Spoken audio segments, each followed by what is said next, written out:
Probabilities Unit Part 1. We are going to skip Section A. You were doing that alone. We'll talk about B and C in class and start with Section D, a sample space. And all of this should be review from our set theory. A sample space is the set of all possible outcomes of an experiment. For example, flipping a coin, you could get a head or a tail. Rolling a regular die, you could roll a 1, 2, 3, 4, 5, or 6. Rolling a multicolored cube, and we'll look at that one in class. And then we could do some combinations, such as flipping 2 coins. Or maybe the first coin will represent it with pink, and the second one with blue. You could get a head and then a head and a tail and a head, or a tail and a tail. Sometimes sample spaces are represented with grids, where maybe the first coin goes here, and the second coin goes down here. Notice that there were 4 outcomes when we just listed it, 1, 2, 3, 4. And if we did a grid, there's 1, 2, 3, 4. This one right here would be getting a tail, and then going over here, and a tail. It would be the same as this outcome. And then again, we could also use a tree diagram, which is a little higher order. For the first one, you could get a head, and then you could get a head or a head and a tail. Okay. Similarly, for this bottom one we did, that would be getting a tail on the pink one, and then a tail on the purple one, or the second coin that you flipped. And right now we're just using these for sample space, but eventually the sample space will help us determine the probability of these things happening. This bottom one right here, it says, drawing 2 marbles from a bag containing red, green, and yellow marbles. Right now, because we just want a sample space, it doesn't matter about the probabilities, although the probability of getting a red would be 2 out of 1, 2, 3, 4, 5, 6, 7, 8, 9, 10 marbles, or 1/5, or 20%. Okay, but right now we're talking a sample space, so if you just think about it, what could happen? You could get a red and a red, a green and a green, a yellow and a yellow, as well as the different combinations, a red and a green, a red and a yellow. You could get a green first. Notice that order matters. Even though you might reach your hand in and grab 2 at the same time, that is a weird hand. Okay, we always consider it as the first one and the second one, even if you grab 2. So order matters. You could get a yellow and a green and a yellow, and I might have missed some, but that gives you the idea of the sample space. Okay, now we're going to skip to the second part of our notes. Go ahead and skip this part, leave it blank, and we're going to start with some definitions. And I'll just read it for you so you don't have to highlight. I'm just kind of helping you follow along. An event is an activity or experiment which is usually represented by a capital letter. A sample space is a set of all possible outcomes for an activity or an experiment. A smaller set of outcomes from the sample space is called a subset. None of this should be new. The next vocab word is complement, which is a subset of all outcomes in the sample space that are not part of the subset. A subset and its complement make up the entire sample space, which for talking set theory is the universe. If a subset is represented by A, then the complement can be represented by A, not A, not A, and if you remember from the last unit, even not A. There's lots of ways to do it. And so I just have an example here. We have a universe or a sample space where X is an element of the integers, or you could randomly draw the numbers 1 through 6. Maybe you're rolling a die. A is rolling a 2 and a 3. A complement would be rolling everything but a 2 and a 3, 1, 4, 5, and 6. And then also, if you think about it, remember, A is a subset of the universe because it's fully contained in the numbers 1 through 6. So again, this is review. Now we're talking about the probability of having this happen. Or having this happen. So if I said, what is the probability of rolling a die and getting one of the numbers in set A, which would be 2 and 3? Well, there are 2 numbers out of all 6 possibilities, or a 1 in 3 chance, or a 33% chance. So again, this should be fairly review. Probability is a value that represents the likelihood an event will occur. It can be represented as a fraction, a decimal, or a percent. A probability of 0 means that the event is impossible, and a probability of 1 means that it must occur. Remember, 1 is the same as 100%, and vice versa. On your IB papers, always start as a fraction because they look for a numerator and a denominator. Okay, now we have some other vocab words. Independent. Something is independent if the occurrence of one event does not change the probability of another event occurring. And that would be maybe like rolling 2 dice. If you rolled a die and you got a 1, then you rolled it again and you got a 3, getting a 1 on the first time isn't going to make it any more likely that you got a 3 the second time. So those are independent. The way I like to think about it is using the sticks in class. So here's my sticks, assuming that I could reach them all equally and that there weren't really some on the bottom here that I couldn't reach. What is the probability if the pink ones are girl sticks and the blue ones are boy sticks? What is the probability of me getting a girl? Well, that would be 1, 2, 3, 3 out of 12 sticks, or 25% chance. Now, if I get a girl stick, so I pull it out, and then I put it back, the probability of me getting another girl is still 3 out of 12. So that is independent. The probability of getting my first girl, there were 3 out of 12 sticks. I put it back, so again it was 3 out of 12. And I'm getting a girl and a girl, which means multiplication.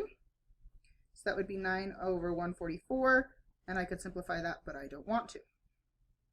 Instead, let's say that I drew a girl stick, so the probability of getting my first girl is still 3 out of 12.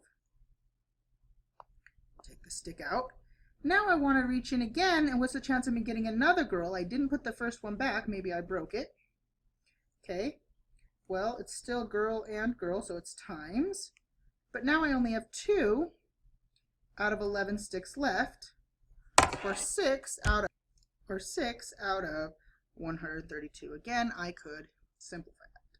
So let me go back. I read you the dependent definition. Now let's read the independent definition.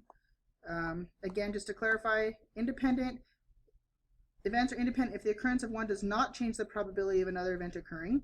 Often that's a with replacement idea.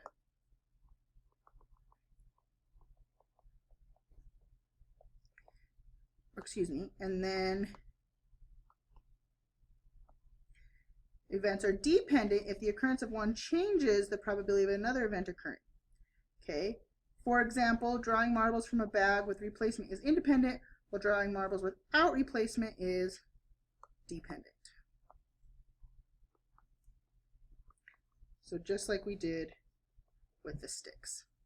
And then where we've combined them and we're doing 2 things at once, that is a joint probability, also called compound, and it's the likelihood of 2 or more events occurring at the same time.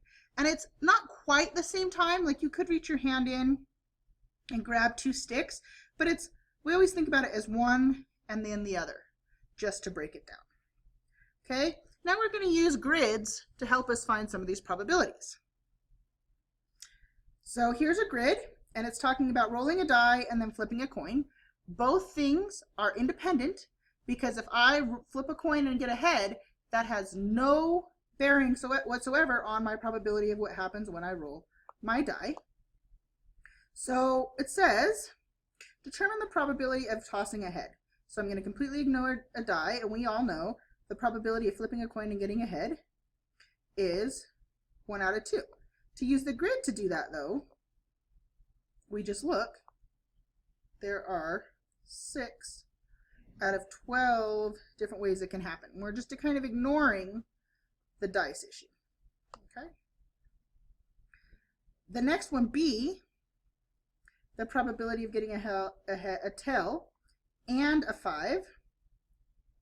Well, there are 1, 2, 3, 4, 5, 6 ways of getting a tail, and only 1 way of getting a 5. And if you look at it, there are And I should back that up just real quickly. Let's try it again. There are 1, 2, 3, 4, 5, 6 ways of getting ahead, or excuse me, of getting a tell. And there are 1, 2 ways. Okay, let's try this just one more time, being that I can't erase.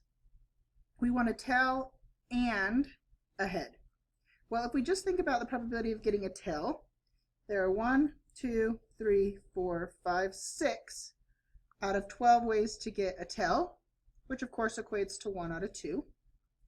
If we think about the ways that we could get a 5, well, there is only one way to get a 5, that's 1 out of 6 possible numbers. And since we said and, we're going to times together, that's 1 out of 12. If you go back to the chart, the only way to get a tell and a 5 would be this way right here, 1 out of all the possible 12 dots. The difference between that and the next one is the or. And just like we did before with set theory, or means to add. So how many ways to get a tell? 6. How many ways to get a 5? 2.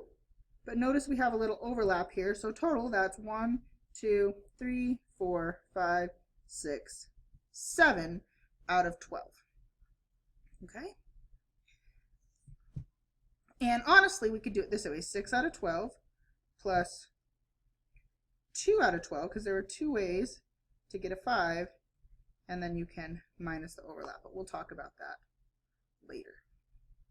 Okay, finally we have 2 square spinners, each with a 1, 2, 3, and 4 on their edges, and they'll twirl simultaneously. Draw a 2-dimensional grid of the possible outcomes. Okay, so here's our grid. Maybe we had a red spinner. Okay, this could be our red spinner. And then we also had a blue spinner, which I don't have a picture of.